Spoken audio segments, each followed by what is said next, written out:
Hola Marc, ¿qué tal? ¿Cómo estás? Muy bien, Vicente. ¿Cómo estás tú? Pues nada, un placer estar contigo, iniciando el año como Sí, siempre. sí. Con Y feliz año. Igualmente, igualmente, y para toda la audiencia, por supuesto. Marc Jacobacci, director de inversiones de Bestinver. Vamos a repasar el año y también la visión que tenéis para 2025 y la visión de las carteras también. Me gustaría empezar, acabamos de cerrar 2024, ¿qué balance haces para las carteras de Bestinver? Pues yo creo que ha sido un año bueno para las carteras de Bestinver en general.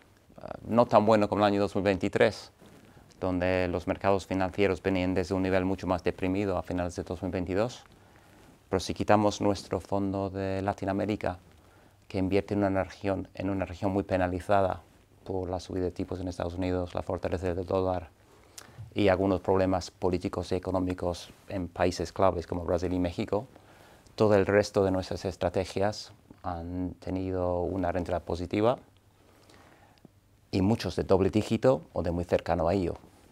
Entre la renta variable destacaría sobre todo los dos fondos más importantes de la casa, Bestinfond y Bestinver Internacional, con rentabilidades entre el 13 y un poco más del 14%.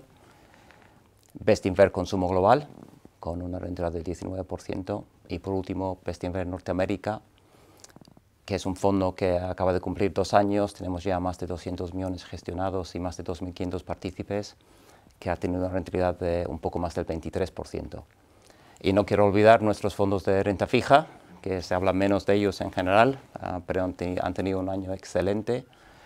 Nuestro fondo insignia de la gama Bestinver Renta ha tenido una rentabilidad un poco más del 8% y ha batido a su índice de referencia en más de 500 puntos básicos, que en el mundo de la renta fija es un diferencial enorme. Así que yo que como balance, en general, yo estoy bastante satisfecho de cómo han ido las cosas el año pasado. A nivel general en los mercados ha sido un año bueno. Es verdad que una hegemonía, no sé si aplastante, pero una hegemonía de Estados Unidos, de las grandes tecnológicas, de valores, sectores muy tipo growth. ¿Qué te ha llamado más la atención de este año? Bueno, como bien dices, ha sido un año interesante, bueno para los mercados. Clarísimamente ha destacado Estados Unidos con el S&P 500 subiendo casi el 25%. Y por segundo año consecutivo has tenido muy pocos valores tecnológicos, 5 este año, que han representado un poco más de la mitad de esta rentabilidad. Y uno de ellos, Nvidia, el 20%. O sea, 5 puntos de los 25 que ha subido el S&P 500. Y estas fuertes rentabilidades de doble dígito en Estados Unidos han comparado con rentabilidades mucho más moderadas de un dígito alto que hemos tenido aquí en Europa. Entonces, en este entorno, ¿qué es lo que más me ha sorprendido? Yo te diría que a mí me sorprenden cosas todos los días. Llevo en ese sector casi 40 años y no hay día que no te sorprende algo, que es una de las razones que es un sector tan estimulante en general.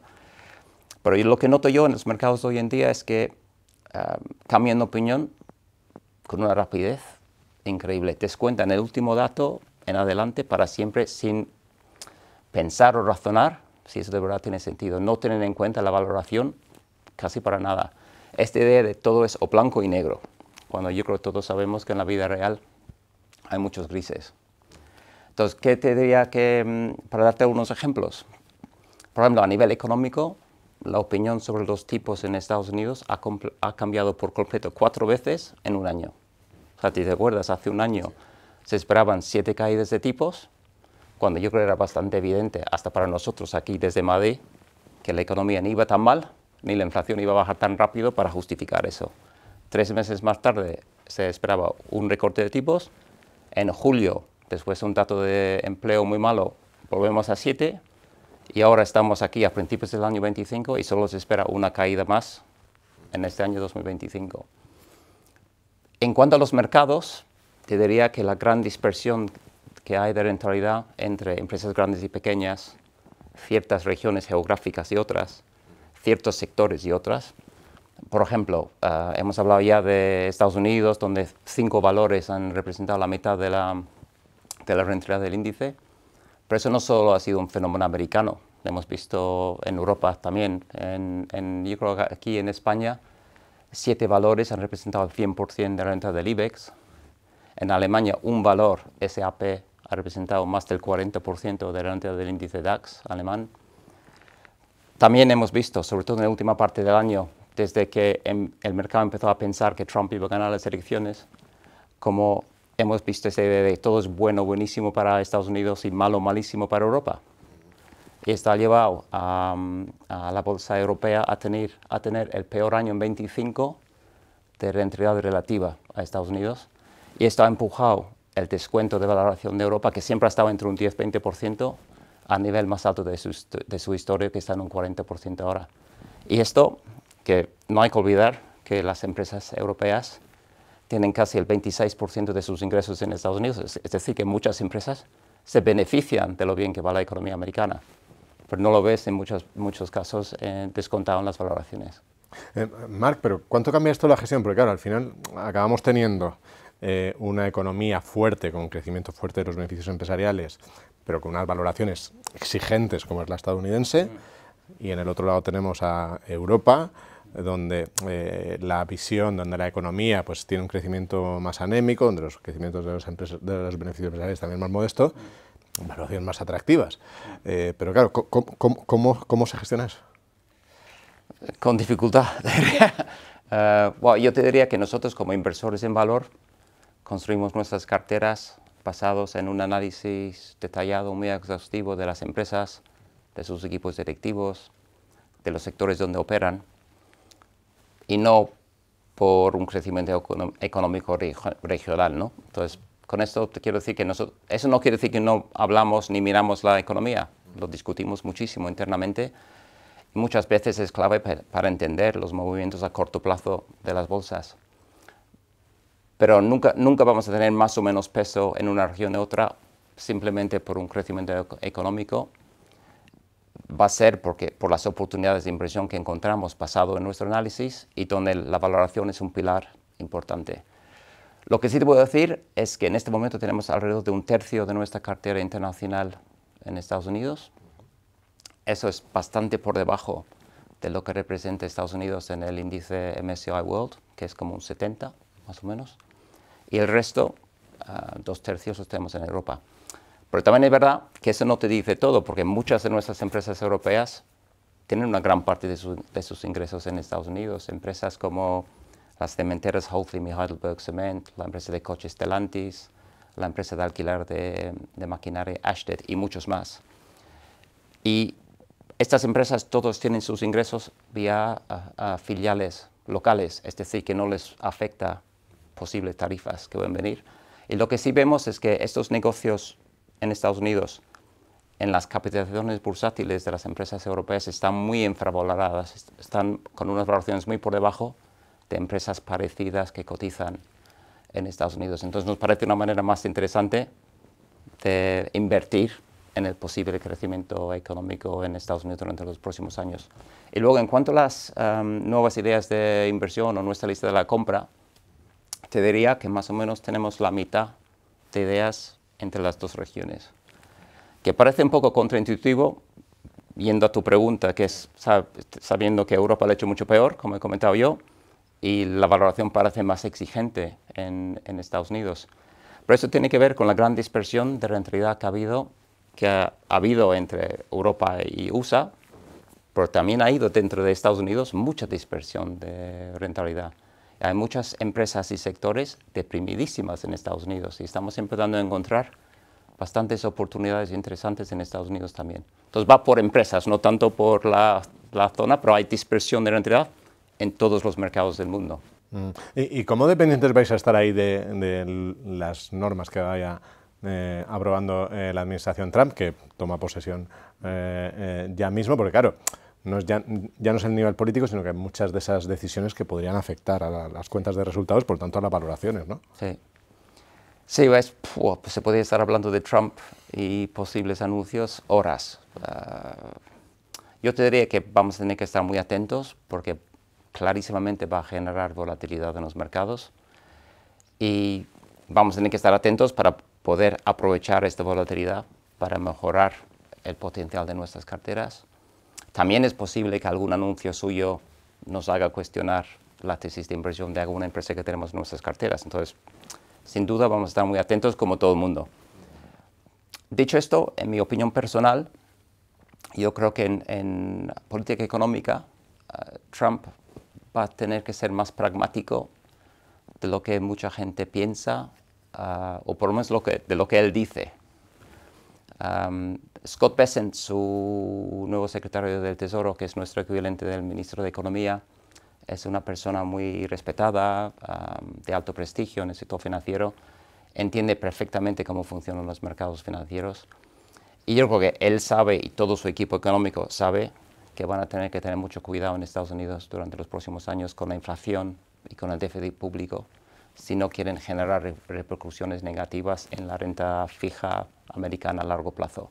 Sobre todo, como hemos visto en los últimos 4 meses, como la rentabilidad del bono a 10 años americano ha subido desde justo por debajo del 4% a estar justo por debajo del 5% en este momento. Scott Bessent siempre habla en las entrevistas que hace un poco antes de su elección y seguido después, con un objetivo de los 3 treses para Estados Unidos, que es un crecimiento económico real al año del 3%, un incremento de producción del petróleo de 3 millones de barriles al día, que es más o menos un incremento del 30% en la producción americana, y un objetivo de déficit fiscal del 3% en el 2028 en comparación con el casi 7% del año pasado. Estos objetivos no van a ser fáciles. Encajar todas las piezas para lograr eso va a ser complicado. O sea, te vienen muchas preguntas. ¿Cómo van a poder crecer al 3% sin generar inflación cuando tienes una economía casi a plena capacidad con un desempleo a solo al 4,1%? Por eso creo que tienen tanto interés en intentar bajar el precio de la gasolina vía incremento de producción de petróleo. Pero luego otra pregunta, ¿cómo le convences a las petroleras a producir más y a bajar el precio cuando llevan una década muy enfocados en disciplina de inversiones, maximizar flujo de caja, pagar altos dividendos, recompra de acciones? ¿Y cómo vas a conseguir, como última pregunta, llevar el déficit al 3%, bajando mucho los impuestos y con la subida de tipos, tus gastos financieros van a ir comiendo más del déficit cada año? Entonces, yo creo que por eso va a ser complicado de que Trump lance subidas de tarifas muy agresivas desde el día 1 por el miedo que va a producir un alza de inflación, y tampoco va a poder ser muy agresivo en bajada de impuestos por el efecto que puede tener sobre el déficit. Va a tener que ir más lentamente. No quiero decir que no vaya a llegar a sus objetivos, pero al menos lo tiene que hacer de una manera más lenta. Lo que sí es verdad es que si poco a poco, durante los próximos años, a medio plazo, logran acercarse a estos objetivos, y si tenemos en cuenta la gran ventaja competitiva que tiene Estados Unidos en la tecnología y en el desarrollo de la inteligencia artificial, sobre todo, puede crear un clima muy positivo para la economía americana durante los próximos 5 a 10 años. Y luego, otro tema que a mí me parece interesante sobre los posibles anuncios de Trump, para tener en cuenta, es si puede catalizar algún cambio en Europa. El posible fin de la guerra de Ucrania podría ser un catalizador positivo a corto plazo para Europa, pero si tenemos en cuenta que si miramos el largo plazo, tenemos una economía que no crece, estancada, y con los 2 grandes países, Alemania y Francia, con unos problemas estructurales que todos entendemos. Tenemos una falta clara de liderazgo político y cada vez con más fragmentación hacia los extremos. Es verdad que tenemos menos déficit público y menos deuda soberana sobre PIB que Estados Unidos, pero también es verdad que como no crecemos, no suben los ingresos fiscales sin subida de impuestos, y tenemos que hacer frente a unas inversiones bestiales durante las próximas décadas en defensa y en la electrificación de la economía. Y si a todo eso le añadimos que nos hemos quedado muy por detrás de Estados Unidos y China en la tecnología, o sea, yo creo que las perspectivas, el entorno para Europa es bastante desalentador a largo plazo.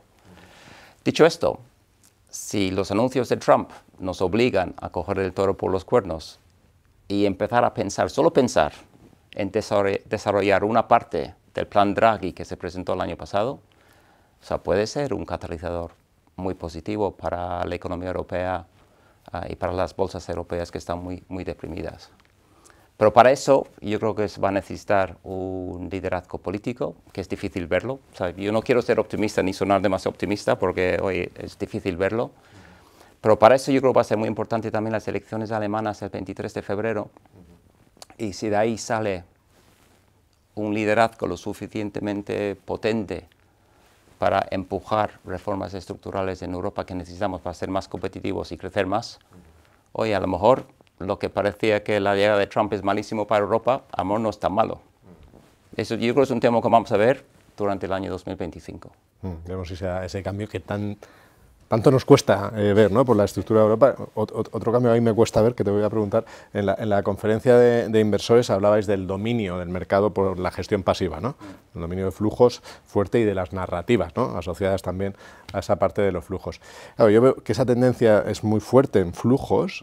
¿Qué puede hacer cambiar esto, Marc? Yo lo veo difícil, Vicente, a decir la verdad.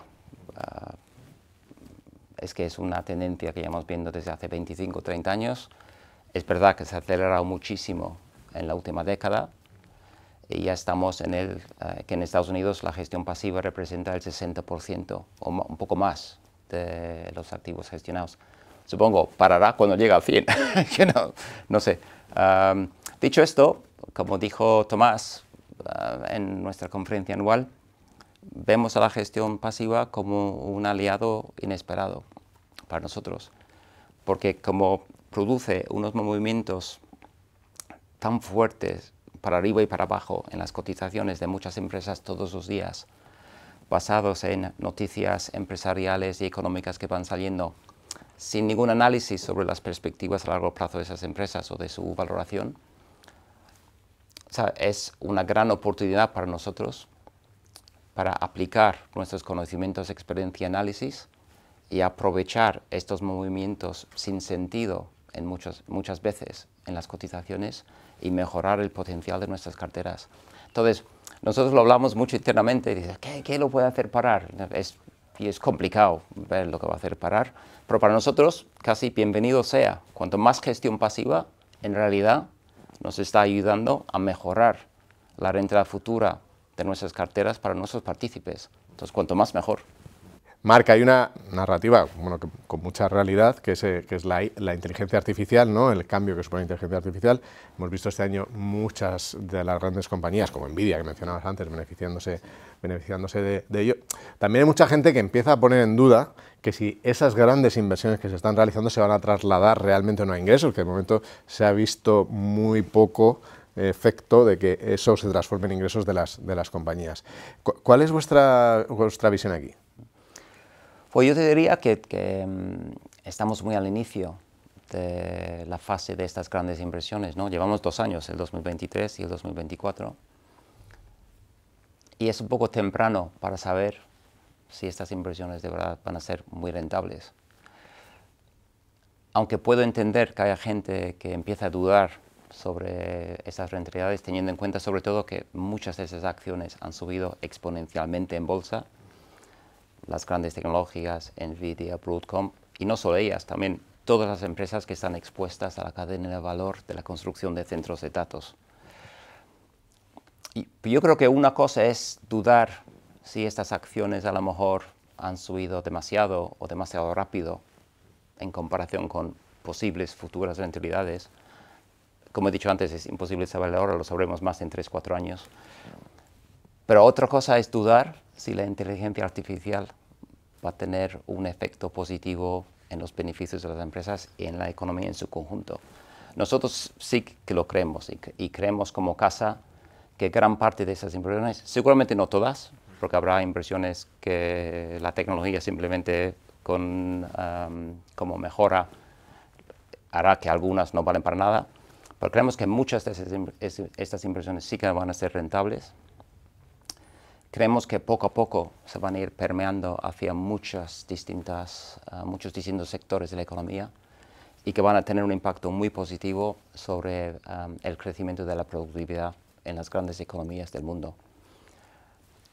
Nosotros hablamos con empresas todos los días, americanas, europeas, asiáticas, etc. Y hay muchas empresas que sí te comentan que están viendo beneficios asociados a estas inversiones.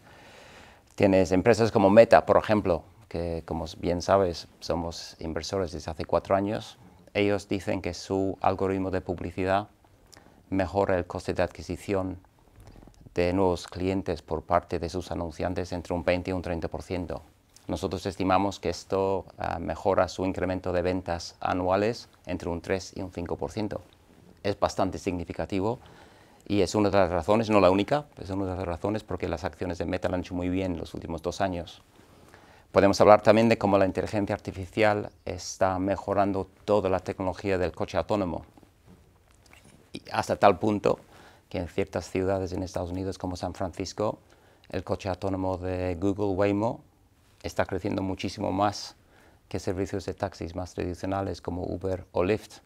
Ahí tienes una reducción de coste para el usuario, porque no tienes que pagar al conductor, no tienes que dar propina, la prima del seguro es más bajo, por eso esos coches tienen menos accidentes. Y esto se va a ir creciendo muchísimo en los próximos años. También en el mundo de la medicina, el diagnóstico, Philips, que es una empresa donde también estamos invertidos, te dicen que una resonancia hace tiempo tardabas 1 hora en tener un resultado, ahora son 15 minutos, es decir, una mejora de productividad de 4 veces. En el sector de la agricultura, los granjeros americanos dicen que con la inteligencia artificial pueden reducir el uso de fertilizantes en casi un 8%. En consultoría se habla de reducciones de tiempo en terminar trabajos de entre un 12 y un 40%. En programación, ahorros de productividad del 40%. Entonces, podemos ir sumando y sumando. Y lo interesante es, como he dicho al principio, como estamos al inicio de estas inversiones, o sea, el poder de computación va a crecer exponencialmente en los próximos años por los nuevos chips y los centros de datos más grandes que van a ir construyendo.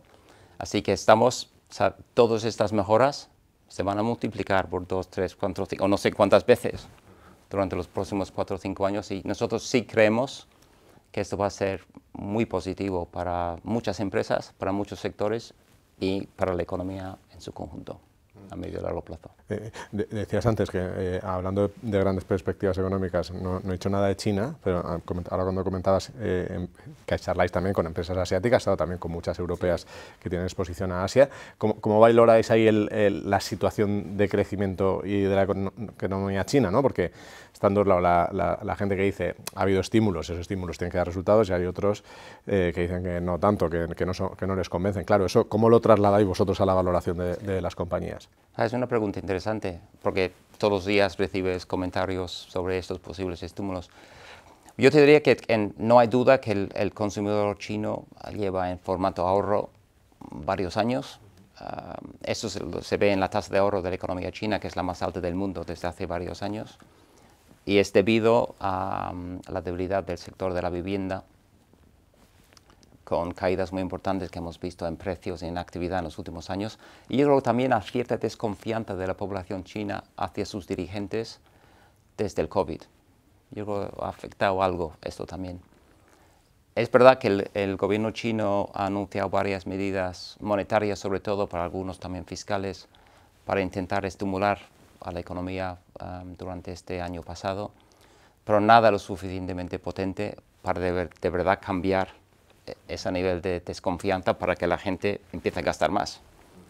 Y yo creo que han tomado la decisión de ser más conservadores, de hacer lo mínimo prescindible para que no se desmorone la economía, para que la economía vaya absorbiendo el ajuste que necesita el sector de la vivienda poco a poco y mantener un crecimiento moderado para los chinos entre un 4 y un 5% al año.